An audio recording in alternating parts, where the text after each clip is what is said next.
Welcome to this edition of Northwest Real Estate Forum. I'm your host, Patricia Wangsness. Our passion is to help you understand the art, science, and timing of real estate by bringing you relevant topics and experts with up-to-date information impacting your biggest asset, your home. Our guest today is Vivien Chang. Vivien is the principal attorney at the Chang Law Group, where her practice primarily focuses on estate planning, probate, and business law. Vivien and the associated members of her firm have extensive experience working with a wide range of clients, from complex and high net worth individuals to young families with emphasis on protection of children and anticipated growth of family assets. Chang Law Group have worked with clients in Washington and California for over 16 years and takes great pride in providing personalized estate and business planning.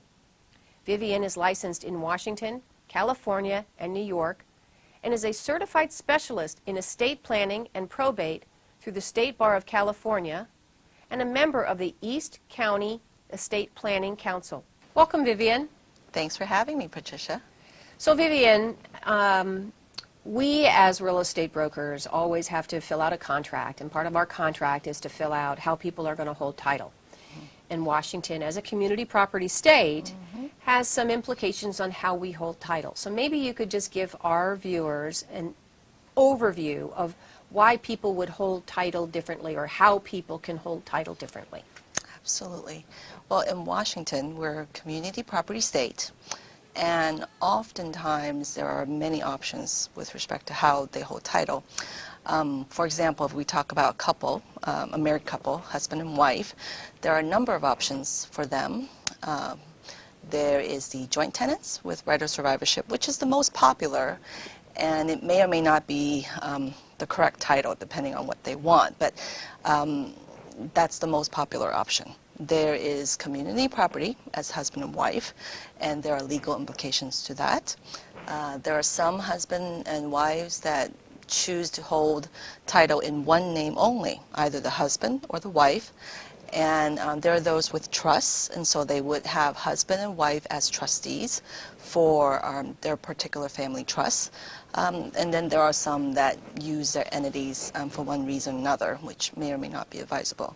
So one of the things that I run into is when somebody, a husband or a wife, want to hold it in their name only. What would be some of the reasons that they would use only one name?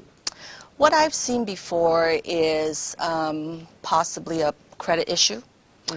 If a loan broker comes back and say, oh, the wife has a better credit score, let's just use her name to process the loan.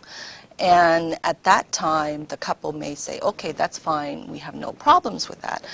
However, if they don't seek proper advice, there may be implications later on, consequences that they're not aware of.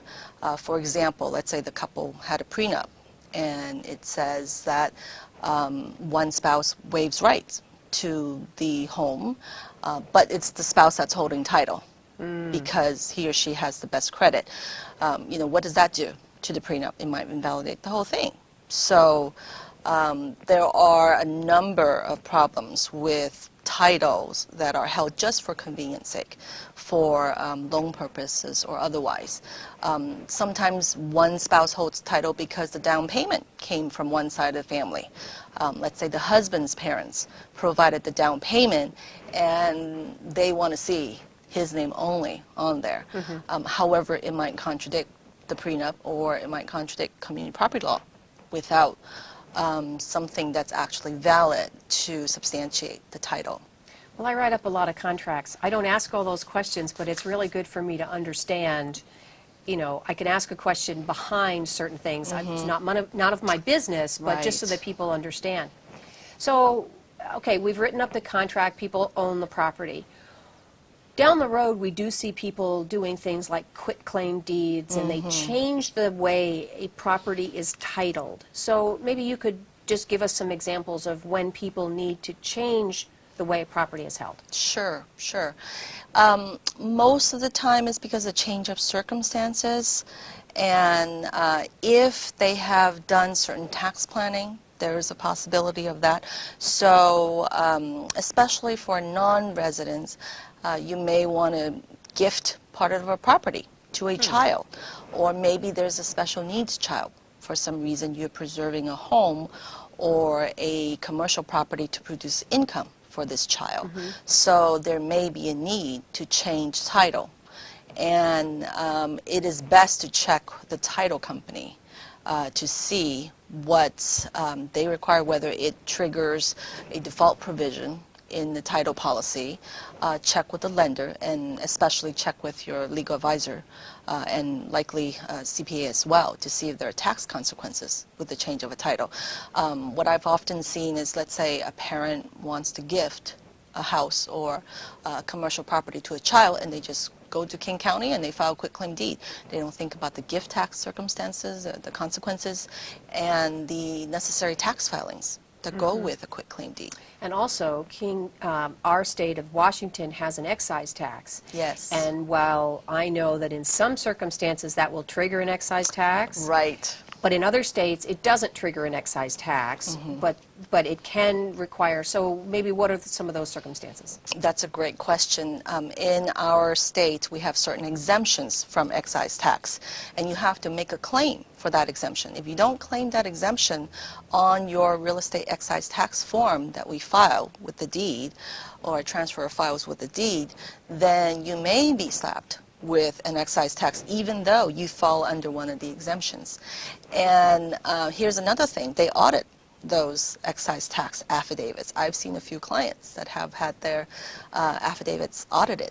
So it is not just a simple one-page form that you can go ahead and sign.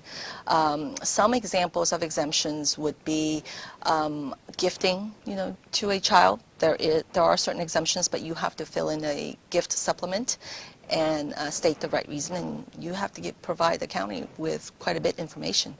And they do come back and check whether it's a gift or not. So. Well, the tax man cometh. Yes. Vivien, thanks so much for telling us about this. I have to have you back to go into a more in-depth. This is just a slight overview, and I really appreciate what you've given us today. Thank you. Thanks for watching this edition of Northwest Real Estate Forum.